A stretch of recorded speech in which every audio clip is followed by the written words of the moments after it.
Bonjour à tous et bienvenue dans ma cuisine. Aujourd'hui, je vous parle de ma machine à pain.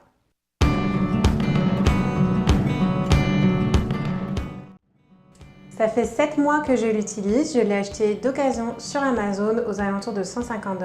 Il s'agit du modèle Cuisinart. Je vais vous mettre toute la référence dans la barre d'infos. Alors c'est un petit investissement, mais c'est très vite rentabilisé si comme nous vous l'utilisez toutes les semaines.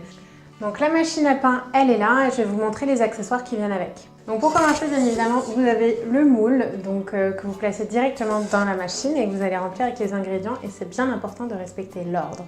Vous avez également une tasse, donc un verre doseur. Nous, on l'utilise vraiment pour les liquides parce que c'est plus facile comme ça, mais pour les tasses de farine, on utilise des tasses en métal habituelles. Ça vient également avec un doseur, donc pour les cuillères à table, cuillères à soupe, donc et cuillères à thé, cuillères à café.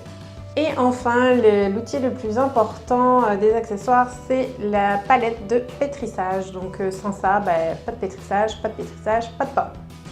Et bien sûr, vous aurez aussi besoin d'un guide. Donc nous, on a pioché notre recette là-dedans. On en a essayé plusieurs au début, puis on a vraiment trouvé une super bien qui convient parfaitement à ce qu'on aime et qui est vraiment très facile à personnaliser selon les envies, les goûts, etc.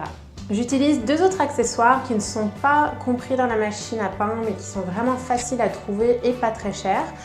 Il s'agit d'un thermomètre, donc l'eau doit être à une température bien spécifique, donc c'est vraiment un outil à vous procurer. Et ça, c'est mon petit outil un peu fancy pour que mon pain soit joli et bien aéré. C'est une lame de rasoir dont j'avais eu quand j'avais acheté un moule à baguette. Donc ça venait avec, puis je l'ai toujours gardé parce que c'est super pratique. Donc voilà, tous les ingrédients sont prêts. Donc on a de l'eau, du sel, de la farine, des graines de tournesol, du sucre de coco, ça peut être aussi du sucre brun, de la cannelle, des canneberges séchées et de la levure pour faire monter le pain. N'oubliez pas de mettre ceci, sinon ce sera foutu.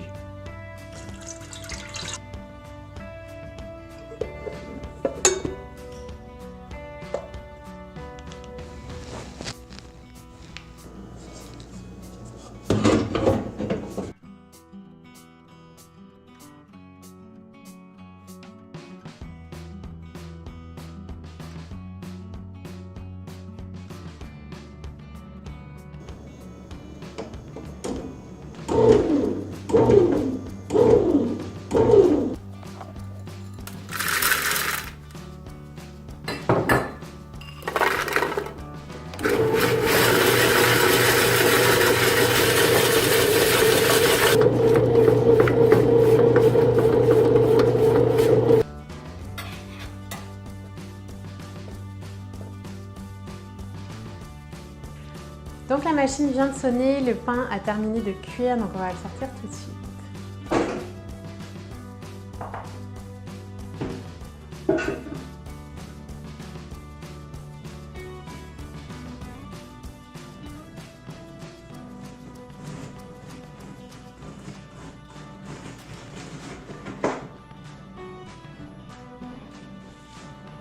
Concernant l'entretien de la machine, c'est vraiment simple. Vous avez simplement à laver le moule après chaque utilisation ainsi que la palette. C'est bien important de ne pas laisser de résidus de pâte dessus. La machine que j'utilise a un mode différé. Je pense que c'est pas mal le cas de toutes les machines qui sont disponibles sur le marché. C'est super pratique.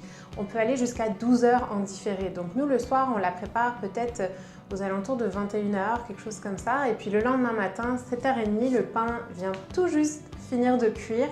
Il est tout chaud et il est vraiment délicieux. Si vous voulez essayer différentes recettes, soyez créatifs. Utilisez toutes les sortes de noix que vous aimez, toutes les sortes d'épices que vous aimez. Vous aimez un pain un peu plus salé pour un apéro ou des sandwichs, vous pouvez mélanger des flocons d'oignons séchés avec de la tomate séchée puis du paprika par exemple. Je fais aussi de la pâte à pizza, ça c'est vraiment chouette, ça prend 1h30, vous mettez tous les ingrédients dans la machine, puis une fois que c'est prêt, vous avez juste à l'aplatir en rond sur une pierre à pizza, mettre vos ingrédients et enfourner. Et franchement, c'est un succès.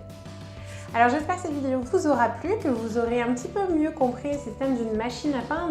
Peut-être à la prochaine pour une prochaine expérience culinaire ou autre, qui sait. Bye.